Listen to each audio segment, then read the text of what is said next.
All right, ladies and gentlemen, so I ended up throwing a cheap $30 pump inside the original housing because I was going to get an entire assembly on Amazon for like 70 bucks, but it got delayed and now it's lost in shipping. So that stock housing was super nasty and like crumbly on the bottom, so I'm probably gonna have to pull that back out of there. So that's gonna be for another day, but I needed to get it off the lift, so I just threw a cheap pump in it for the time being and took the bottom off the housing. So and then used like an aftermarket filter. If you've ever done a Jeep, you know what I'm talking about. It has like a weird filter, and like the housing has like a bottom on it, so like maybe double filters it, but it's all broken, so it doesn't really do nothing. That's not what we're here to talk about today. We're here to talk about a fine piece of German engineering. I thought I got a pretty good deal on this for my wife. It's a 2013 BMW X5, inline 6-cylinder, all-wheel drive. You know, beat him down on price a little bit. I felt good about it. He felt good about it. Obviously, he sold it. I drove it around for a couple days, just put tags on it, and I'm like, you know, the belt's squeaking a little bit, so I'm gonna need a serpentine belt. I saw what maybe is a little bit of coolant, so I'm gonna check, see if there's a coolant leak. It's not losing any. You know, it's gonna need tires soon, just odds and ends. You know, I was just driving it to feel it out. Drove it to the house, pulling in the driveway, boom, serpentine belt pops. It throws the serpentine belt off of it. So it loses power steering, loses alternator, all the accessory drives don't work anymore. So I'm like, well, throw it on the trailer, let's pull it into the shop. And I'm just glad it happened to me while my wife wasn't driving. And you know how that goes. So all right, let's fire it up because it's about to rain. All right, so shout out to Pops. I love this car trailer. It's a tilt deck, so I undid the lock on the front of it. We should just be able to drive backwards a little bit, and it'll tilt down. So start it up.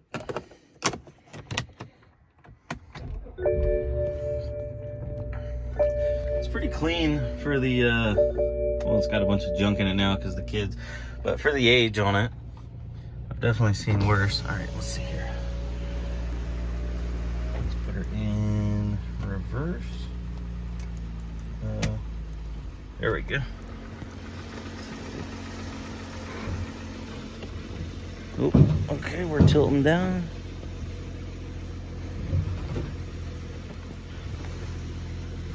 There we go.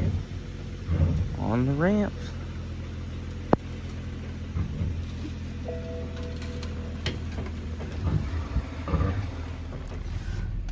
So, charging malfunction, that's one of the first things that the car tells you, because the alternator's not spinning because there's no serpentine belt. And you can still turn it, obviously. It just is a lot harder. So, we'll muscle it on inside before the battery dies. Oh, goodness. And we'll throw a belt on this bad boy. Tools wise, for getting the serpentine belt on, I know from just doing a little research, the tensioner uses a T60 torx bit for the actual, like, to put it in there and loosen it, or to untension it. I don't know, words escape me this evening. Oh goodness. Okay, we're inside.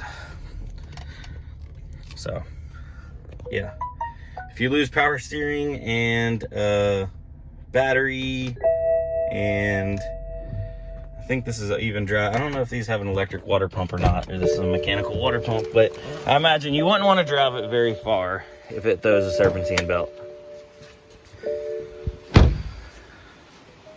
Show y'all what the goods look like.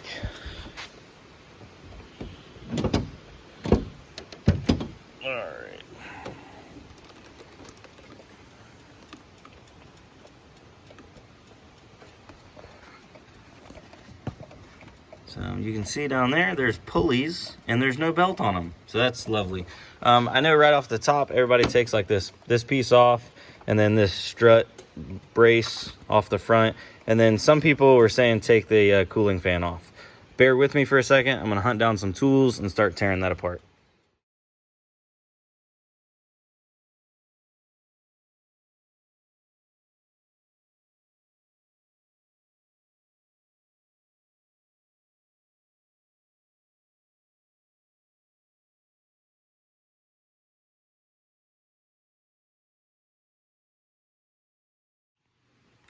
All right, so if you have one of these I believe these are the N54 motors. It's an inline six. It's got some turbos, twin turbo on that side. But here is the drive assembly. So this is your tensioner right there. That's where the T60 goes in. And apparently you go clockwise to loosen it. I believe it's clockwise. I got to look up the routing because it slung the belt off. So I don't exactly know how the new belt goes on, but I imagine it can't be too hard. But yeah, so there's your crank. You got compressor, alternator. I think that's water pump down here. Is it a water pump? Yeah, that's the water pump down there. And then these are just some idler pulleys. Everything seems to spin pretty freely. Always a good idea to check those before you put it all back together. The alternator actually feels the most sluggish, but still smooth. It's not grindy or gritty or anything like that. So I'm gonna go grab the belt, but I did remove that pillar mount, and then these AC lines were right there in the way, so I just grabbed a strap and just strapped them up out of the way. And I think I'm actually gonna have enough room. Some people say they take this fan out. Looks like this one's had the old self-tap special. I don't think I'm gonna have to, depending on the routing. I think I can fish it down in there. So I do need to find a T60 for that though. That's gonna be crucial. So, all right, enjoy me struggle.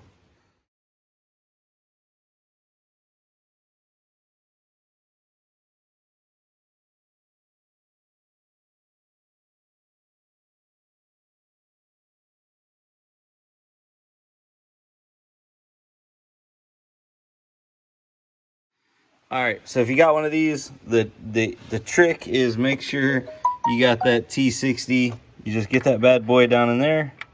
If you have a shorter socket, it'd be better because it kind of rubs up against the fan, the electric fan housing. But I used a ratchet, and then I just stuck a pipe on it, like act as a cheater bar. I put all the belt on, everything, except I left it off of the alternator, so that way I held this over and that loosened up the tensioner, and then with my right hand I slipped it up onto the alternator, and this thing loosens, like that tensioner loosens a ton. It's got a ton of articulation in it, so it literally, you can just slide it on by hand, and then now she's tight as can be. So yeah, that's a pretty slick setup. I think I got it lined up groove wise pretty good, so cross your fingers for me, ladies and gentlemen. And yeah, I'm gonna put all this back together and fire it up. I mean, I guess I think I could fire it up now. I was curious, I saw, all right, so I figured if something's gonna go wrong, might as well be on camera. So this is the first startup.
All right, so all the pulleys felt good by hand, like the idlers and everything.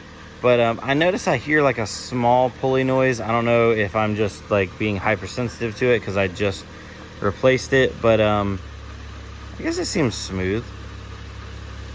I don't know, I just feel like maybe I can hear something. Maybe the belt's just gotta wear in a little bit. I was gonna do the tensioner, but nobody had the tensioner in stock today, so I was like, well, if they feel good, let me just throw it on there. The tensioner like was really tight for me to get it off, so I figured it would have good tension, but might be something I need to keep my eye on. So vehicle status, all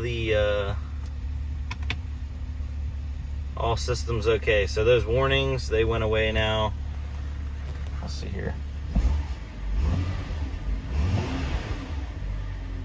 Systems responsive. So yeah, I think we're back in business, ladies and gentlemen. Oh my gosh, we have power steering again. It's crazy. All right, well, let's cut that bad boy off. Ugh. I know my wife's gonna be happy. So yeah, we bought this for her, and it already did BMW things on day one, or well, day two essentially is when the Serpentine Belt threw off. The guy that I bought it from had a bunch of work done at the dealership, and he was getting rid of it because he said every time he went to the dealership, it was costing him a bunch of money. And yeah, I don't know what a Serpentine Belt would cost at a dealer, like a BMW dealer, but I know it'd be more than the 50 bucks that I spent. So yeah. The bad part about the whole car is there is some little bit of damage right here. It got into something in the door, but for the money, I was happy. I'm tickled. Tires have like 3, maybe 4 30-seconds, so I'm gonna go ahead and get a set of tires for it, and just yeah, then it'll be ready to roll for the wife. Went ahead and already put our spare. Got the car seats in there for the babies, so we'll be good to go. But yeah, so if you have a N54, especially in like a 2013 X5, I don't know if it's the diagram and the setup's the same on all of them, but if you have one of those, don't be afraid of changing it yourself. I did it myself, and it didn't even take me, I don't know, hour and a half, 2 hours, and I was just kind of diddling around. Not a hard one to do at all. So anyway, guys, take it easy. I'll see you on the next one. Peace. A little bit of bonus content here if you're still watching. Thank you. I appreciate you. This is my buddy John's Jeep. So I started working on my Jeep, and he's like, yo, are we getting into Jeeps? Are we doing Jeep things? And I was like, maybe we are. So he's like, I'm going to go get me a Jeep, and let's go Jeeping. And I'm like, all right. And no joke, I didn't expect it, but like a day or two later, he calls me. He's like, I got a Grand Cherokee. It's got the ever famous, well, if I can get the hood open, 4.0 inline 6-cylinder. Some people love these motors, some people hate them. I'm a fan of it. My ZJ has an inline 6. I had an XJ back in the day with the inline 6. They have their issues, but they're really solid. And this one's got a really good starting point. It's basically all stock. It has like a 2-inch budget boost, which is like a spacer. You know, some little BFG all-terrains on it. I like the wheels. I think these are factory. I don't know, or maybe these are Wrangler wheels. I'm not sure. But I like the wheels on it. And the body's not too beat up. The plastic's a little scratched up. But, I mean, if he literally just bought this to go, like, Jeeping and wheeling and stuff. So, yeah. It's gonna be a cool ride. I'm trying to get him, he's got a YouTube channel. I'm trying to get him to record the process because he's going to do like a full setup on this. He's doing brakes, suspension, bumpers. I think he said he's going to go ahead and do a set of headlights in it, but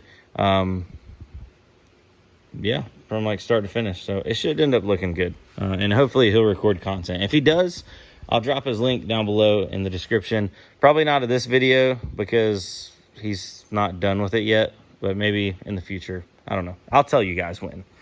Maybe this one. I'll see if he has the channel set up. I don't know. Anyway, y'all have a good night. I'll see you on the next one. Adios. Oh, by the way, my dad tried to put a Crown Vic front end on his Mercury, and I had a feeling it wasn't going to work. And first of all, it's the wrong color. Second of all, he's trying to use the Mercury bumper, and the Crown Vic front valance, or whatever they call this trim piece, doesn't line up with the Mercury lower bumper cover. And also the headlights are a little bit different on the inside. So he's like, yep, scrap that idea. He did get the hood though, and I believe the Crown Vic hood, ooh, I wonder if it works with the body lines of the Mercury valance. I don't know. Anyway, that's for another day. Y'all have a good one. I got the alternator bracket in, so I'm gonna be working on that next. I wanted to work on that tonight, but the BMW, the old Bimmer, the old hole that I throw money into, had to take some precedence tonight. But for real, the video's over. I'll see y'all on the next one. Bye.